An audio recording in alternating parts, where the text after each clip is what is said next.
amigos y amigas? Muy buenas noches. Estamos de vuelta en el arriero luego de una semana de descanso. No hubo entrevistado la semana pasada, no sé qué pasó. Pero acá estamos con Ricardo Cuenca, investigador principal del Instituto de Estudios Peruanos. Ricardo ha desarrollado una carrera de investigación y estudio sobre el tema educativo y recientemente ha publicado, es el editor del libro Educación Superior, Movilidad Social e Identidad. No sé si lo podemos mostrar. Educación Superior, Movilidad Social e Identidad. Un libro sobre el cual vamos a conversar. Ricardo, muy buenas noches. Hola, buenas noches, Javier. Bueno, el libro tiene como punto de partida un proyecto de la Fundación Ford de becas de posgrado para estudiantes que tenían, digamos, capacidades, que tenían los conocimientos, pero que por alguna razón no podían acceder probablemente a estos posgrados, ¿no? Es un programa que buscaba la inclusión. Antes de entrar al libro, así en un minuto, ¿cuánto tiempo duró el programa? ¿Cómo fue esto? Ya, a ver, el programa fue un programa internacional de becas, se hizo en varios países en América Latina, se hizo en Brasil, Guatemala, México, Chile y Perú. Y la idea era tratar de ofrecerle oportunidades a personas tradicionalmente excluidas. Entonces, todo esto empezó porque el programa de becas duró 10 años. A mí me pidieron al finalizar, el IEP era quien administraba el programa de becas en el Perú, y me pidieron hacer una sistematización del programa.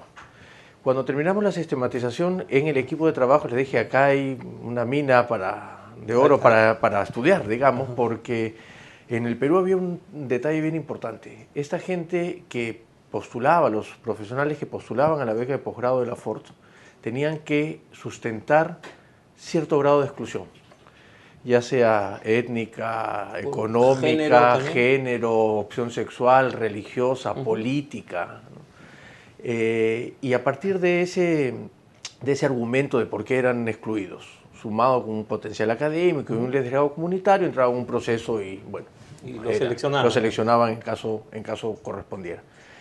Entonces, una de las preguntas que no formaba parte de la sistematización y que luego fue el proyecto que le presentamos a la Fundación Ford era, oye, hay que preguntarles si ellos que eran excluidos y necesitaban de esto para incluirse, se incluyeron o no. Ajá. Esa fue la primera pregunta. Y para eso ustedes organizaron, bueno, hicieron una sistematización y un seminario que es el que recoge además el libro, ¿no? Exacto. Y bueno, son muchos los ensayos, pero sobre algunos sí te quería hacer unas preguntas, ¿no? Porque lo que me llamó la atención es que el primer ensayo, o el primer trabajo, que es de Emilio Gautier, plantea el tema de la masificación, ¿no? Y plantea ciertos sentidos comunes que hay sobre la masificación de la universidad y esta idea nostálgica, diría yo, de que antes la universidad era mejor y ahora con la masificación, que es una suerte de forma de inclusión, ¿no?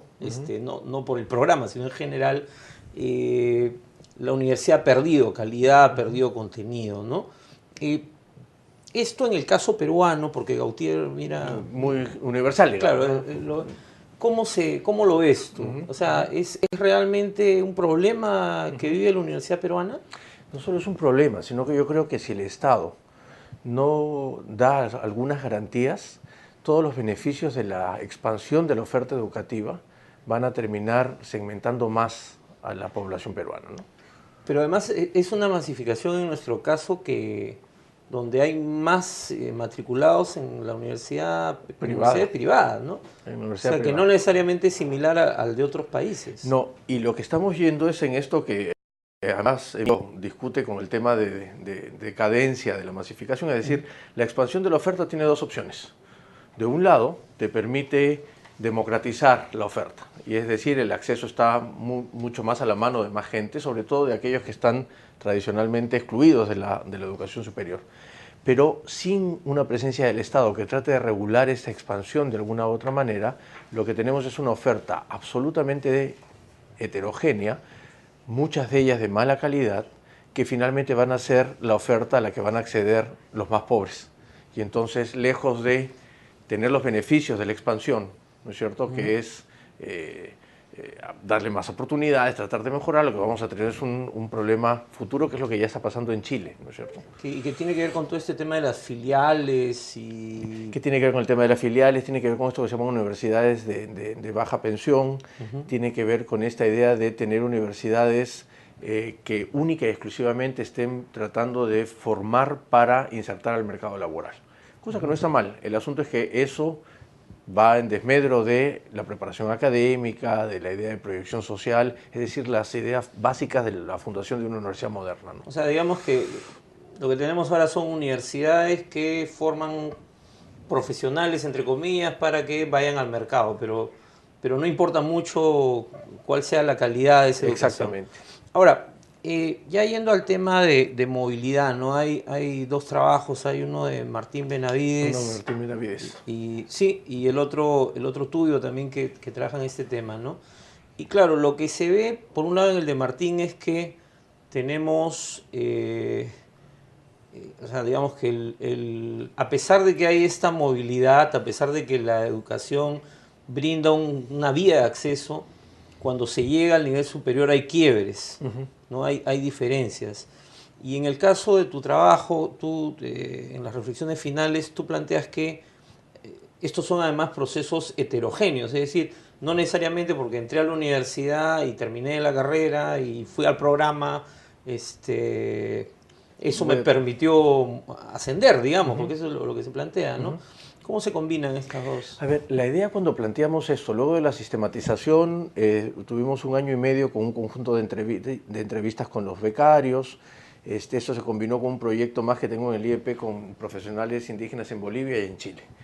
Y una de las cosas a las que queremos cruzar, es decir, la situación de la educación superior en el Perú hasta hace muy poco tiempo era absolutamente segmentada. Es decir, los niveles económicos más bajos, los más pobres no accedían a la educación superior. Claro. Eso ha cambiado. Eso ha cambiado y por eso es muy fácil tener esta movilidad social intergeneracional, ¿no es cierto? La mayoría de los padres, por ejemplo, de este grupo de becarios, no tenían ni siquiera secundaria completa y las madres a la justa primaria. Claro.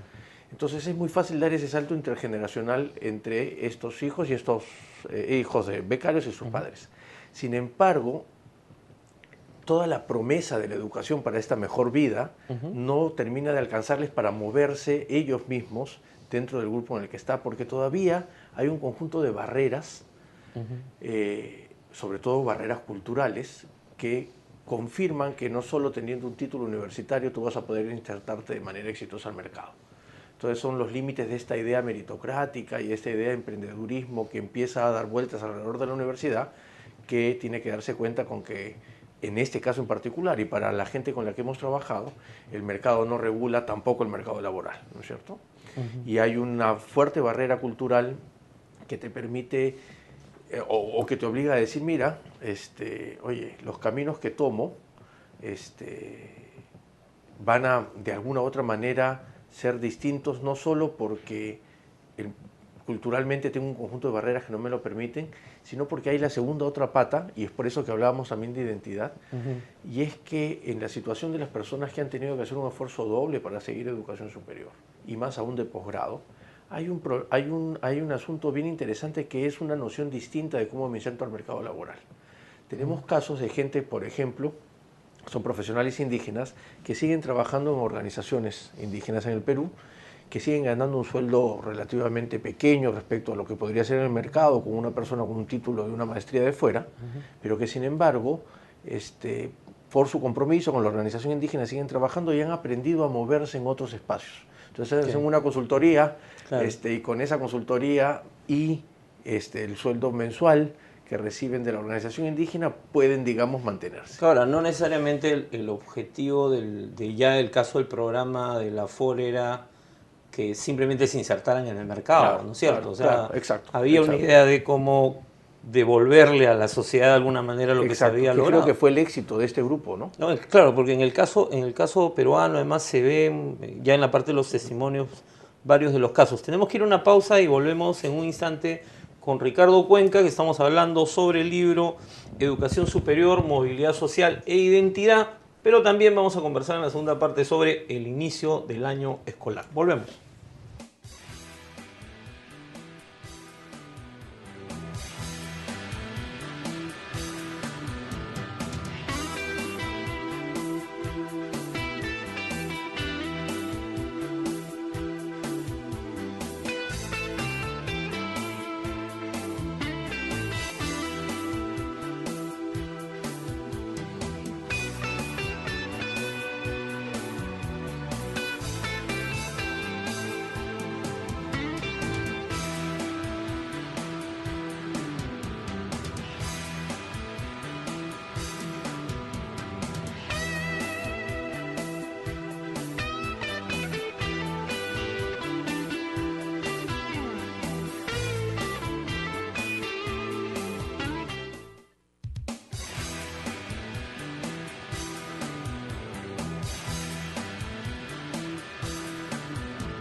Estamos conversando con Ricardo Cuenca sobre el libro Educación Superior, Movilidad Social e Identidad, publicado por el Instituto de Estudios Peruanos, del cual Ricardo es editor y autor de uno de los trabajos. Tú has planteado, hemos hablado rápidamente del tema de la masificación, del tema de la movilidad, y hay un punto que estamos conversando también ahora en el corte sobre la identidad, ¿no? Varios de los casos que se presentan y además otro proyecto que se analiza, que es el proyecto Hatuñán de Ayacucho, nos habla de justamente el problema de las distancias que puede haber entre un modelo de educación superior que apunta justamente a que participes del mercado de alguna manera y una identidad que ya no la de los jóvenes que hacen el programa, pero la de sus padres estaba muy marcada por el campo, por la ruralidad, ¿no? Y uno ve en el caso del trabajo sobre el Capañán, sobre el proyecto, perdón, Hatuñán, ¿no? Sobre el proyecto Hatuñán, todas las trampas que hay en la universidad, ¿no? Yo leía el trabajo y recordaba cuando he trabajado en Ayacucho de cerca a la Universidad de Huamanga y cómo los estudiantes tienen que adecuarse a todas estas trampas que tiene el sistema educativo, ¿no? Y la pregunta va al tema de la educación, a la universidad pública, ¿no? ¿Cómo salimos de esto en el caso de la universidad pública? Porque tenemos un problema con las privadas, que mencionabas hace un momento, pero también tenemos un problema con la calidad de la universidad pública, ¿no? Y que hace que el salto sea cada vez más difícil, ¿no? ¿Cómo se...? Ya, eso es un tema bien importante porque yo creo que en este momento la universidad pública es el reflejo de la crisis de todo el sistema educativo. Es decir, así como la primaria empezó a precarizarse en algunos casos y se fue abandonando por parte del Estado, esto en la secundaria, sobre todo en la secundaria rural, es evidente y a nivel superior más aún, ¿no? Sobre todo porque, volviendo a este tema de la identidad, este discontinuo cultural que hay entre la secundaria semirural, la primaria rural, secundaria rural y el ingreso a la universidad para este grupo de excluidos es muy fuerte.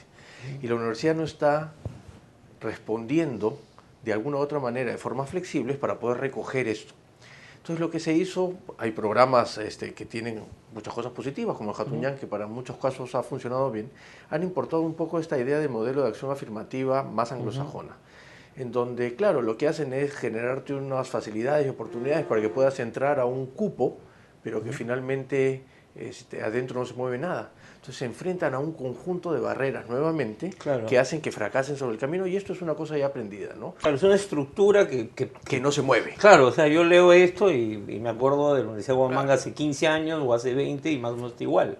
Y que además es al interior, para que vean que el asunto tampoco es una cuestión urbano-rural en términos de regiones y Lima, sino que al interior de las regiones también, que tú... Claro, hay una brecha enorme. Una brecha enorme entre los que vienen del campo, entre los que van... Virginia Zavala y Gavina Córdoba tienen un texto muy interesante sobre las formas de discriminación al interior del programa, se llama Decir y Callar, ¿no es cierto? Y en eso te das cuenta que la propia gente de Huamanga, la propia gente del Cusco, que ha sido donde estaba el otro proyecto de Hatuñán, terminaban reproduciendo formas de discriminación con aquellos que venían de las zonas altas de Ayacucho o del propio Cusco, ¿no? Entonces, la pregunta que nos hacíamos era si la acción afirmativa funcionaba, ¿no es cierto? O si tenía que modificarse de alguna manera para que no solo dejemos entrar a las personas que tengan, digamos, con mayor oportunidades para que entren, sino que además adentro puedan realmente ser beneficiosas del asunto, ¿no?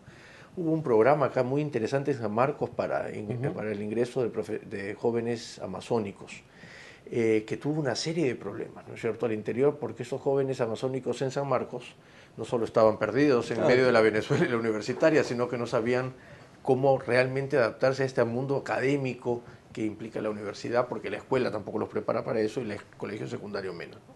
Entonces ahí hay una brecha interesante de pensar que si quiero expandir nuevamente la oferta, inclusive en la pública, para darle más oportunidades a la gente, tienen que ser considerando un conjunto de variables, sobre todo culturales. Pero, o sea, hay que ir más allá de las acciones afirmativas, Mucho es lo que me está diciendo, porque, mucho más allá. Porque, claro, si no termina siendo como no sé si como una isla, sino como un náufrago, una isla, ¿no? Tienes que, como Robinson Crusoe, inventar tú todo el mundo, exacto, digamos, ¿no? Ya, inclusive aquellos talleres que se dan de nivelación académica o de apoyo y autoayuda terminan siendo insuficientes.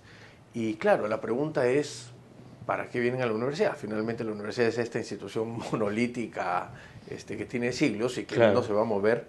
Y eso, de alguna u otra manera, ha generado también la salida para crear programas específicos, por ejemplo, para poblaciones indígenas, ¿no? Las famosas universidades indígenas, en el Perú tenemos 4, no funcionan, pero tenemos 4, por lo menos una normada en aplicación. En la ley está en todo. La ley está. Pero hay muchos programas, ¿no es cierto? Hay alrededor de 15 programas de becas solo para profesionales indígenas.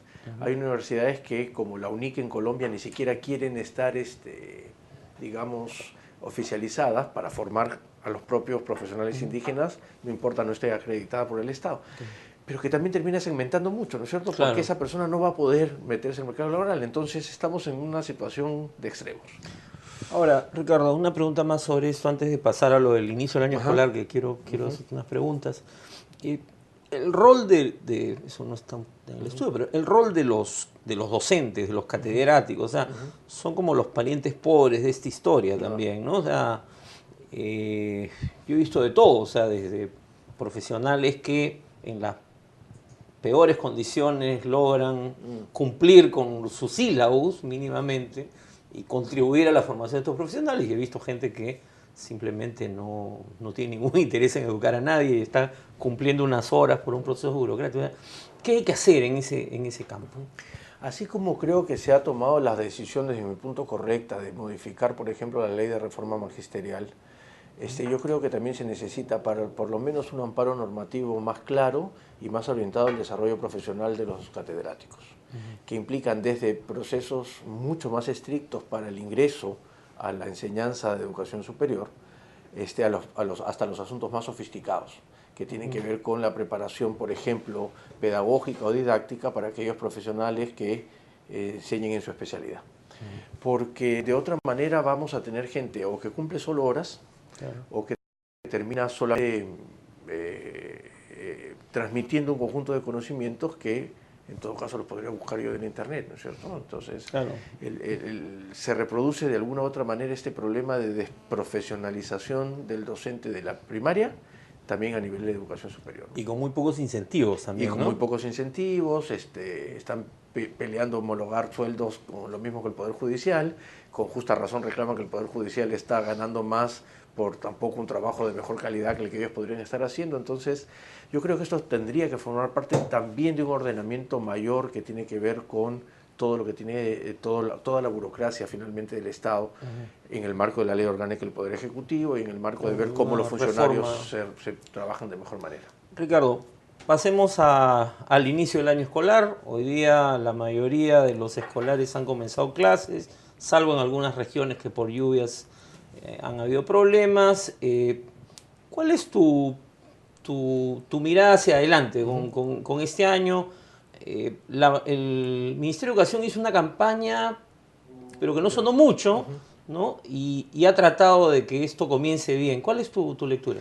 A ver, dos. La primera es que, a diferencia de lo que suelo ser hoy día, vi en las mañanas un inicio del año escolar que me puso con cierto nivel de optimismo. Por tres cosas. Primero, porque creo que es, hasta donde recuerdo, la primera vez que un presidente tiene el gesto de dar la patadita de inicio del año escolar. Creo que eso ha sido interesante. Segundo, que ha habido un mensaje que creo yo también es importante tomar, que tiene que ver con el asunto tecnológico. Es decir, hubo 5 regiones interconectadas, el presidente estaba, no sé dónde, en Palacio, me imagino, con la ministra Salas, y después la ministra de Javis, la ministra Trivelli y el viceministro Vegas en las escuelas. Sí. Entonces hubo como una idea de tecnología y de modernidad interesante. Y lo tercero es que fue como yo creo que tiene que ser la educación, es decir, fuera del deber ser, del entrampamiento teórico, del acortonamiento, y fue, oye, miren, aquí estamos, Entonces creo que por ahí va a estar interesante. Ha sido la primera vez que veo un inicio del año escolar, por lo menos más suelto, digamos, más entusiasta, con más alegría y más espontaneidad. Claro, no acartonado, digamos, no era un desfile. Exacto, no era un desfile, ni era esta cosa marcial, ¿no? Lo segundo que me parece interesante es que este inicio de año escolar, a diferencia de otros, está empezando con un reto que después va a tener que el gobierno estar muy de cerca mirando cómo opera, que es esa idea intersectorial. Es decir, por primera vez está empezando el año con el claro mensaje de que salud, educación y en este caso alimentación escolar, en el marco del programa Jaliwarma, va a empezar a trabajar. Y eso es un reto para el sector educación, pero para salud y para... Que es enorme, ¿no? Porque enorme. Están cambiando las reglas de juego y están cambiando un la lógica complejo del sistema. asunto, ¿no? Y como yo le digo a los profes, hoy día hablaba con unos profes del SUTEP y les decía, si esto resulta y vienen sanos y bien comidos, no vas a tener ninguna excusa para que no aprendan. Entonces tú también tienes que aplicarte. Entonces yo creo que ahí va a moverse una dinámica interesante. ¿Y cómo ves al SUTEP en sus dos... Sus 4 ahora. Bueno, claro, el SUTEP, CONARE, en fin. ¿Cómo ves? ¿Tú crees que vamos a tener un mejor año en términos de la relación entre el gobierno del SUTEP? Porque CONARE en Ayacucho ya estaba anunciando de nuevo que se iba a la indefinida cuando todavía no habían empezado las clases, ¿no? ¿Cómo lo ves? A ver, el centro y yo, y también se los he dicho alguna vez, tienen la enorme oportunidad ahora de tratar de fortalecerse institucionalmente.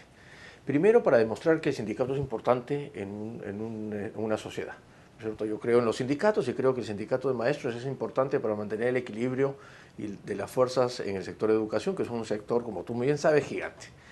Pero de otro lado también es la oportunidad para que se fortalezcan porque es la mejor manera para que continúen haciendo lo que han hecho hasta ahora, que es tratar de frenar los embates radicales y de violencia muy fuerte que ha habido dentro del magisterio, ¿no?